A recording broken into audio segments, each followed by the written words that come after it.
Hi hello எல்லாருக்கும் வணக்கம். இது கருவமத்தை செடிங்க. இது ஒரு விஷச்செடி தான்.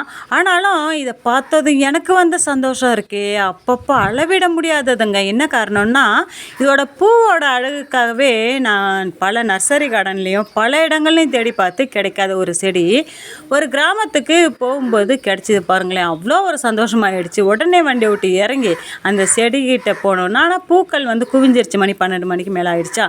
அதனால பூக்களோட அழகை ரசிக்க முடியல. அப்புறம் மொட்டுக்கள் இருந்துச்சு. அந்த பூவோட பின்பக்கமாக கருநீல கலரில் இருக்கும். அதுதான் அதோட பூவோட அழகு.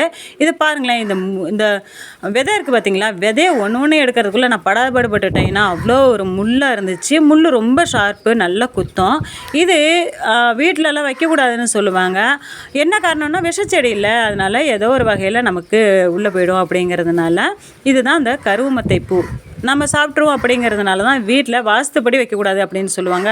டட்டா இதோட அழகை பார்த்திங்களா. நம்ம நாட்டுக்கே உரிய வெள்ளை ஊமத்தை பூ அவ்வளோ ஒரு அழகு. பனியில் நனைஞ்சி அவ்வளோ ஒரு அழகாக இருந்துச்சு. எந்த ஒரு பூவை ரசித்தாலும் அவ்வளோ ஒரு அழகு தானே. விஷச்செடியாக இருந்தேன்னா எந்த செடியாக இருந்தேன்னா நம்ம பார்க்குறது தானே. இது பாருங்களேன். இதுலேயும் இதோட மகத்துவம் என்ன தெரியுமா? மருத்துவ பயன்பாடு என்னென்னா உள்ளே நம்ம சாப்பிடக்கூடாதே தவிர நமக்கு இது விஷக்கடியெல்லாம் இருக்குது பார்த்திங்களா. அதுக்கு நசுக்கி கட்டி வச்சோன்னா அந்த விஷம் இறங்கிடும். அது மட்டும் இல்லை, வீக்கமும் குறையும்னு சொல்லுவாங்க. ஓகே, பாய்.